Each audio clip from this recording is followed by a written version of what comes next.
बहू चाय के साथ भजिया भी ले आई। सास ने कहा तेल का खिलाकर क्या मारोगी। बहू ने कहा ठीक है माँ जी ले जाती हूँ। सास ने कहा रहने दे, अब बना दिया है तो खा लेती हूँ। सास ने भजिया उठाई और कहा कितनी गंदी भजिया बनाई है तुमने। बहू माँ जी मुझे कपड़े धोने हैं, मैं जाती हूँ। बहू दरवाजे के पास छिपकर खड़ी हो गई। सास भजिया पर टूट पड़ी और पूरी भजिया खत्म कर दी। बहू मुस्कुराई और काम पर लग गई। दोपहर के खाने का वक्त हुआ। सास ने फिर आवाज़ लगाई कुछ खाने को मिलेगा। बहू ने आवाज़ नहीं दी। सास फिर चिल्लाई भूखे मारोगी क्या। बहू आई, सामने खिचड़ी रख दी। सास गुस्से से ये क्या है, मुझे इसे नहीं खाना, इसे ले जाओ। बहू ने कहा डॉक्टर ने दिन में खिचड़ी खाने को कहा है, खाना तो पड़ेगा ही। सास मुंह बनाती हुई हाँ तू मेरी माँ बन जा। बहू फिर मुस्कुराई और चली गई। आज इनके घर पूजा थी। सुबह 4 बजे से उठ गई। पहले स्नान किया, फिर फूल लाई, माला बनाई, रसोई साफ की, पकवान और भोज बनाया। सुबह के 10 बज गए। अब सास भी उठ चुकी थी। बहू अब पंडित जी के साथ भगवान के वस्त्र तैयार कर रही थी। आज ऑफिस की छुट्टी भी थी, उनके पति भी घर पर थे। पूजा शुरू हुई। सास चिल्लाती बहू ये नहीं है वो नहीं है। बहू दौड़ी दौड़ी आती और सब करती। अब दोपहर के 3 बज गए थे। आरती की तैयारी चल रही थी।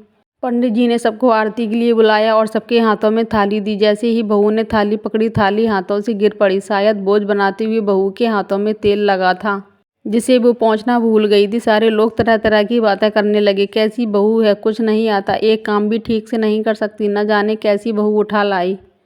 एक आरती की थाली भी संभाल नहीं सकी। उसके पति भी गुस्सा हो गए, पर सास चुप रही, कुछ नहीं कहा, बस यही बोल के छोड़ दिया सीख रही है, सब सीख जाएगी। धीरे धीरे अब सबको खाना परोसा जाने लगा। बहू दौड़ दौड़ के खाना देती, फिर पानी लाती। करीब 70-80 लोग हो गए थे। इधर 2 नौकर और बहू अकेली, फिर भी वह सारा काम बहुत ही अच्छे तरीके से करती। अब उसकी सास और कुछ आस पड़ोस के लोग खाने पर बैठे। बहू ने खाना परोसना शुरू किया। सबको खाना दे दिया गया। जैसे ही पहला निवाला सास ने खाया, तुमने नमक ठीक नहीं डाला क्या। एक काम ठीक से नहीं करती, पता नहीं मेरे बाद कैसे ये घर संभालेगी। आस पड़ोस वालों को तो जानते ही हो ना साहब, वो बस बहाना ढूंढते हैं नुक्स निकालने का। फिर वो शुरू हो गई, ऐसा खाना है, ऐसी बहू है ये वो, वगैरह वगैरह। दिन का खाना हो चुका था। अब बहू बर्तन साफ करने नौकरों के साथ लग गई। रात में जगराता का कार्यक्रम रखा गया था। बहू ने भी 1-2 गीत गाने के लिए स्टेज पर चढ़ी।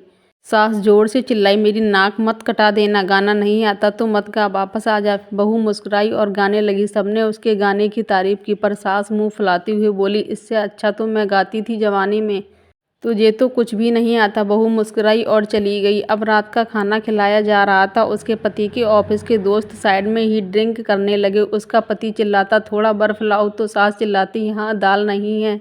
फिर चिल्लाता कोल्ड ड्रिंक नहीं है, पापड़ ले आओ। इधर उधर आखिरी में उसके पति की शराब गिर पड़ी उसके एक दोस्त पर और बोतल टूट गई। पति गुस्से में 2 झापड़ अपनी पत्नी को लगाते हुए कहता जाहिल कहीं की, देखकर नहीं कर सकती, तुझे इतना भी काम नहीं आता। सारे लोग देखने लगे। उसकी पत्नी रोते हुए कमरे की तरफ दौड़ी। फिर उसके दोस्तों ने कहा क्या यार, पूरा मूड खराब कर दिया, यहाँ नहीं बुलाया होता, हम कहीं और पार्टी कर लेते।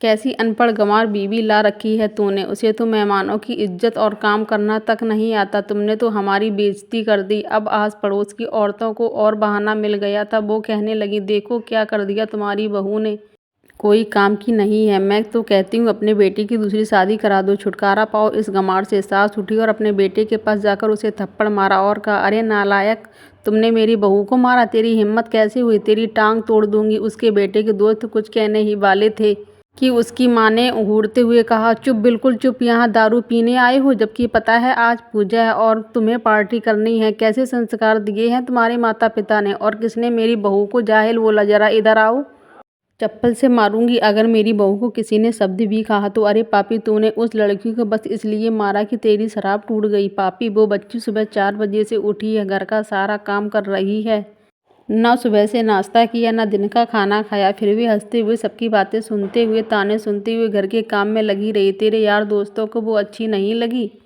जूते से मारूंगी तेरे दोस्तों को जो कभी उन्होंने ऐसा कहा। उसके यार दोस्त चुपके से खिसक लिए। अब सास बहू के कमरे में गई और बहू का हाथ पकड़कर बाहर लाई। सबके सामने कहने लगी किसने कहा था अपनी बहू को घर से निकाल के दूसरी बहू ले आना, जरा सामने आओ। कोई सामने नहीं आया। फिर सास ने कहा तुम जानते भी हो क्या इस लड़की के बारे में, ये मेरी माँ भी है, बेटी भी।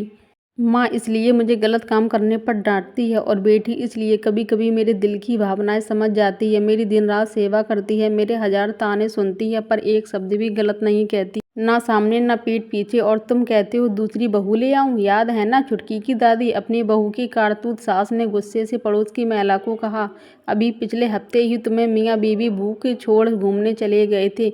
मेरी इसी बहू ने 7 दिनों तक तुम्हारे घर पर खाना पानी, यहाँ तक कि तुम्हारे पैर दबाने जाती थी। और तुम इसे जाहिल बोलती हो? जाहिल तो तुम सब हो जो कोयले और हीरे में फ़र्क नहीं जानते। अगर आइंदा मेरी बहू के बारे में किसी ने एक लफ्ज़ भी बोला तो मुझसे बुरा कोई नहीं होगा, क्योंकि ये मेरी बहू नहीं, मेरी बेटी है। और बहू सिसकियां लेते हुए फिर कमरे में चली गई। सास ने एक प्लेट उठाई और भोजन परोसा और बहू के कमरे में खुद ले गई। सास को भोजन लाते देखा तो बहू ने कहा, अरे माँ जी, आप क्या कर रही हो, मैं खुद ले लेती। सास ने प्यार से ताना मारते हुए कहा, डर मत, इसमें जहर नहीं है, मार नहीं डालूंगी तुझे। तुझे नई सास चाहिए होगी, पर मुझे अभी भी तू ही मेरे घर की बहू चाहिए। बहू ने अपनी सास को रोते हुए गले से लगा लिया। सास भी रो दी पहली बार और कहा, चल खाना खा ले। फिर उसके आंसू पोंछते हुए बोली, अरे तू मेरी बहू नहीं, मेरी बेटी है। कुछ रिश्ते बहुत मीठे होते हैं, बस बातें कड़वी होती हैं। बहू को प्यार देकर देखो, वो तुम्हारे परिवार के लिए अपने घर आंगन को छोड़कर आती है।